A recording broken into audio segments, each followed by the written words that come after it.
کہ بدعت میں انوالو رہنے والے لوگ اپنا انجام دیکھ لیں. ہر بدعت گمراہی ہے اور ہر گمراہی کا ٹھکانہ آگ ہے.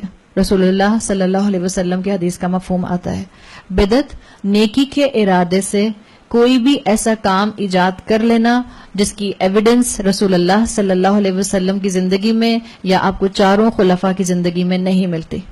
اس لیے کہ آپ صلی اللہ علیہ وسلم نے اپنے چاروں خلفاء تک کے عمل پر سٹیمپ لگائی ہے کہ جو میرے اور میرے خلفاء کے دین پر ہوگا، میرے بعد میری سنت کو اور میرے خلفاء راشدین مہدیین کی سنت کو تھام کے رکھنا. اس کے علاوہ اب کوئی آج نئی نیکی ڈیرائیو نہیں کر سکتا یہ کہہ کے کہ یہ دین کا حصہ ہے.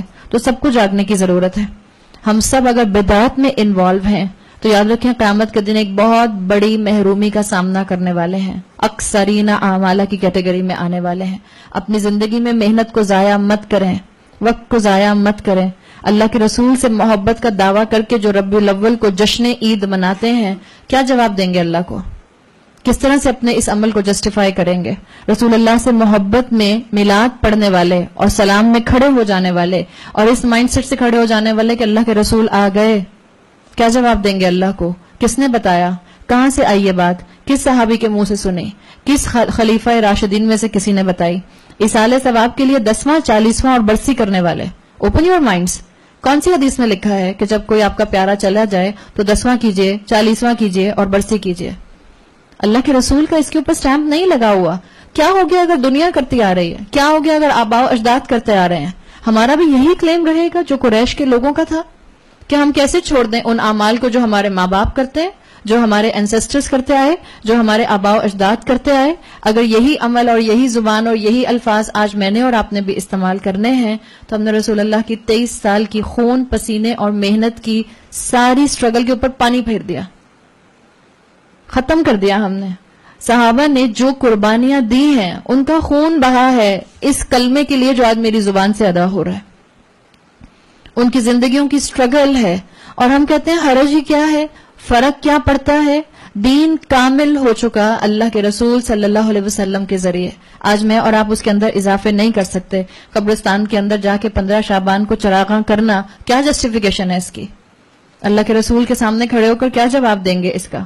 اور یہ قرآن خوانیاں جب ہوتی ہیں اور صفحے بانٹ لیے جاتے ہیں، ایک ہی مصحف ایک ہی پارا پکڑا ہوتا ہے اور 2 خواتین بیٹھی ہوتی ہیں، یہ پیج تم پڑھ لو، یہ پیج میں پڑھ لیتی ہوں. کیا جواب دیں گے اللہ کو؟ کیسے مذاق بنا رہے ہیں ہم دین کا؟ کیا جسٹیفیکیشن ہے؟ اور قرآن کی محفلوں میں سے اٹھ کے جاتے ہیں، درس سن کر جاتے ہیں، پھر بیک ٹو اسکوائر ون. ہم کہتے ہیں ہاں نا کوئی بات نہیں، میں چلی گئی تھی، میں انکار نہیں کر سکتی تھی. کیوں نہیں آپ انکار کر سکتے؟ کیوں نہیں آپ سمجھا سکتے؟ کیوں نہیں آپ بات آگے کنوے کر سکتے؟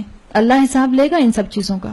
یہ جو پیروں کے نام کے اوپر نیازیں ہوتی ہیں، ابھی بھی ہمارے بہت سے علاقے 11ویں شریف کی نیاز. کبھی پوچھیں تو یہ 11ویں شریف کی نیاز ہوتی کیا ہے؟ اچھا 11 تاریخ شریف کیوں ہوتی ہے؟ 12 تاریخ شریف نہیں ہوتی؟ 13 تاریخ شریف نہیں ہوتی؟ 14 شریف نہیں ہوتی؟ What is the definition of 11ویں شریف کی نیاز؟ کیا جواب دیں گے اللہ کو؟ کیا رسول اللہ صلی اللہ علیہ وسلم نے بتایا ہے اکثرین اعمالا؟ کیوں لگے ہوئے ہیں ایسی محنتوں میں جس کی کوئی سند اللہ کے رسول صلی اللہ علیہ وسلم سے نہیں ملتی؟ اپنی زندگی کو آسان کریں. حدیث کا مفہوم آتا ہے، آپ نے فرمایا قیامت کے دن رسول اللہ کے امتی حوض کوثر تک لائے جائیں گے. صحابی بتاتے ہیں کہ اللہ کے رسول نے بتایا کہ میرے امتی حوض کوثر تک لائے جائیں گے اور رسول اللہ ان کو پہچان لیں گے، لیکن ان لوگوں کو آپ کے سامنے سے فرشتے آ کر ہٹائیں گے. تو رسول اللہ کہیں گے کہ یہ تو میرے امتی ہیں، یہ تو مجھ سے جو ہیں، ان سے کہا جائے گا، اللہ کے رسول کہیں گے یہ میرے امتی ہیں، یہ میرے ساتھی ہیں. فرشتے جواب دیں گے آپ کو نہیں معلوم انہوں نے آپ کے بعد دین میں کیا کیا نئی نئی چیزیں ایجاد کر لیں.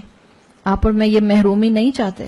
آپ اور میں نہیں چاہتے کہ قیامت کے دن جب اللہ کے رسول مجھے پہچان لیں، لیکن کیونکہ اللہ جانتا تھا، اللہ کے رسول تو غیب کا علم نہیں رکھتے تھے. یہ نشانی ہے اس بات کی اس حدیث کے اندر کہ آج اللہ کے رسول آپ کو اور مجھے نہیں جانتے اس طرح سے. اللہ تعالیٰ نے ان کو اس وقت ایک پردے میں رکھا ہوا ہے.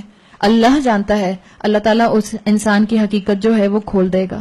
تو اکثرین اعمالہ بتا دیا کون ہے؟ آیت نمبر 104، الذین ضل سعیہم فی الحیات الدنیا، وہ لوگ جن کی ساری کوشش دنیا کی زندگی میں گم ہو گئی. وہم یحسبون انہم یحسنون صنعا، اور وہ یہ گمان کر رہے ہیں کہ وہ تو بڑا اچھا کام کر رہے ہیں. اپنی زندگیاں غلط کانسیپٹس پر گزارتے رہے. سارے اعمال کی ڈسٹرکشن سنت سے ہٹنے کی وجہ سے تھی. چاہے وہ انسان جو دنیا میں دین سے دور ہے وہ بھی سن لے. اس کی ساری محنت، اس کی ساری توانائیاں، اس کی ساری انرجیز اکثرینہ اعمالہ میں کنورٹ ہو جائیں گی. اور چاہے وہ انسان جو اپنی مرضی کا دین کریٹ کر کے جو ہے وہ چند لوگوں کے پیچھے چل رہا ہے اور قرآن و سنت کو اس نے چھوڑا ہوا ہے، وہ بھی اکثرینہ اعمال کی کیٹیگری میں آ جائے گا. آپ نے ایک منزل پر پہنچنا ہو، آپ نے ایک ڈیسٹینیشن پر جانا ہو، آپ رانگ ہائی وے لے لیں، چاہے آپ کتنے بھی گھنٹے سفر کر لیں، چاہے کتنی بہترین آپ کی گاڑی کیوں نہ ہو، چاہے منزل پر پہنچنے کے لیے کتنا ہی خلوص کیوں نہ ہو، غلط ہائی وے کی وجہ سے آپ منزل پر پہنچیں گے؟ نہیں پہنچ سکتے. مثال کے طور پر it's a very logical thing. آپ نے جانا ہے کوئٹہ اور آپ جا رہی ہیں ڈائریکشن آپ کی لاہور کی طرف. آپ کوئٹہ پہنچ سکتے ہیں؟ نہیں پہنچ سکتے ہیں. ہمارا یہی حال ہے. ہماری نیت بھی اچھی ہوتی ہے اور ہم جو ہیں وہ بہت محنت بھی اس میں ڈالتے ہیں، لیکن ہماری ڈائریکشن غلط ہوتی ہے. اور جب بھی انسان جو ہے وہ پھر اپنی اس منزل کو پا نہیں سکتا جو منزل جو ہے وہ اللہ نے ڈیفائن کی ہے.